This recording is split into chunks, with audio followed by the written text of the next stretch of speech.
Friends, हमारे देश भारत में ऐसे बहुत से योगी और महान संत हुए जिन्हें हजारों सालों तक याद रखा जाता रहा और भविष्य में भी याद रखे जाएंगे। आपने कुछ योगी संतों के बारे में यह भी सुना होगा कि भारत में कुछ ऐसे योगी भी रहे जो 100-200 नहीं बल्कि 500 सालों तक जिंदा रहते थे। तो आज हम ऐसे ही एक तेजस्वी योगी के बारे में बात करेंगे जो कई हजार वर्षों से जिंदा हैं और वो अपार शक्तियों के स्वामी हैं। कहा जाता है कि हिमालय की ऊंची बर्फीली पहाड़ियों में एक योगी रहते हैं। उनका नाम कोई नहीं जानता, लेकिन लोग उन्हें महाअवतार बाबा जी के नाम से मानते हैं।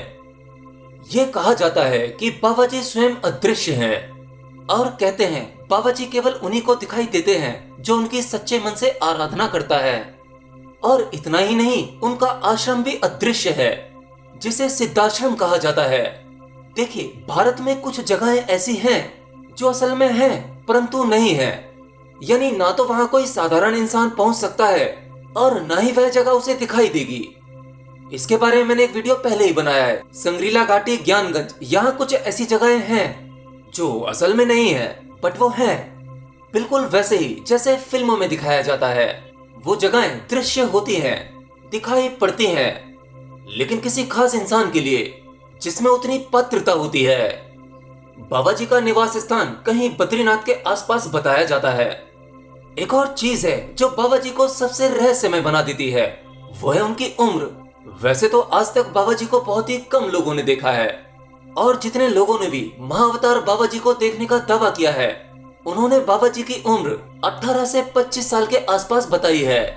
कहा जाता है कि उन्होंने काल और मौत को काबू कर रखा है और शायद इसी वजह से उन्हें अमर बाबा या डेथलेस गुरु के नाम से भी जाना जाता है।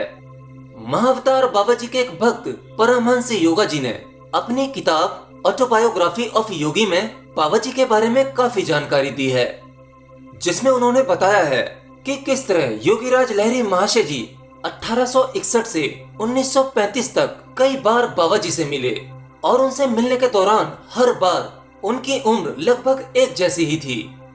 कहते हैं कि बाबा जी को किसी ने पहली बार लगभग 2000 साल पहले देखा था। एक अन्य योगी श्री मधुकर नाथ जी के अनुसार बाबा जी कोई और नहीं बल्कि स्वयं भगवान शिव हैं और उन्होंने बाबा जी को शिव के रूप में बदलते देखा है, जबकि श्री योगानंद जी उन्हें श्री कृष्ण कहते हैं। देखिए, बाबा जी को अलग अलग रूप में देखने की एक ही वजह है, हम ईश्वर को जिस रूप में देखना चाहते हैं ईश्वर हमें उसी रूप में दिखाई देता है। अगर आपकी श्रद्धा सच्ची है, प्यास गहरी है और जिस ईश्वर के प्रति आपका ज्यादा प्रेम है, आपको अपने गुरु में भी वही ईश्वर दिखाई देता है। एनीवे, कहते हैं कि एक बार एक व्यक्ति बाबा जी से दीक्षा लेने की जिद करने लगा। बाबा जी के मना करने पर उसने कहा अगर मुझे दीक्षा नहीं मिली तो वह पहाड़ से कूद जाएगा। तो बाबा जी ने कहा कूद जाओ, और वह शख्स कूद गया। तभी बाबा जी ने अपने शिष्यों से उस व्यक्ति का मृत शरीर पहाड़ी के ऊपर मंगवाया और उसके सिर पर हाथ रखकर उसे जीवित कर दिया। बाबा जी ने कहा कि तुमने अपनी आखिरी परीक्षा पूरी कर ली है और उस व्यक्ति को दीक्षित किया। मान्यता है कि बाबा जी का जन्म तमिलनाडु के पेरिंगपिट्टी में हुआ और उनके बचपन का नाम नागराजन था। एक बार उन्होंने अपनी माँ से बिना पूछे फल खा लिया, जिसकी वजह से उनकी माँ बहुत गुस्सा हुई और गुस्से में उन्होंने नागराजन को पीटा। वो बच्चा नागराजन उसकी जान जाते जाते बची और फिर वहीं से उनका मोह सांसारिक बंधनों से छूट गया। फिर क्या था, उन्होंने घर बार त्याग दिया। कहते हैं कि उसी दौरान उनकी मुलाकात गोरखनाथ जी से हुई, जिन्हें बाबा जी ने अपना गुरु मान लिया। फिर गोरखनाथ जी ने उन्हें ऋषि अगस्त्य से दीक्षा लेने के लिए कहा, जिसके लिए उन्होंने कड़ी तपस्या की और फिर ऋषि अगस्त्य को प्रसन्न करके क्रिया कुंडलिनी और प्राणायाम दीक्षा प्राप्त की। और फिर इसके बाद महाअवतार बाबा जी ने सौरभ समाधि यानी अमरता प्राप्त कर ली।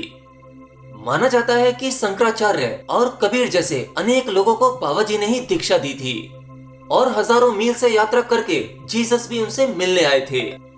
और शायद आपको जानकर हैरानी होगी, दुनिया की कई बड़ी हस्तियां जैसे Rajinikanth, Virat Kohli, Steve jobs, George Harrison और रॉजर हक्सन जैसे नाम भी बाबा जी के भक्तों में शामिल हैं। देखिए, हमारे देश भारत में आज भी ऐसे बहुत से योगी हैं ऐसे कई गुप्त स्थानों पर, और इस तरह के कई गुप्त स्थान हिमालय की वादियों में मौजूद हैं, जिसमें से मैंने आपको पहले भी बताया, ये आपको इंटरनेट पर मिल जाएगा। संग्रीला घाटी या ज्ञानगंज, इस तरह के स्थान वहां मौजूद हैं। अब आप लोग कहेंगे ये मुझे कैसे पता? देखिए, ये केवल जगहों के नाम है। आप जब वहां पहुंचेंगे तो आपको जो साधारण जगह दिखाई देगी, असल में वह जगह नहीं होगी। वह खास लोगों के लिए ही है जिन्हें वह दिखाई देती है।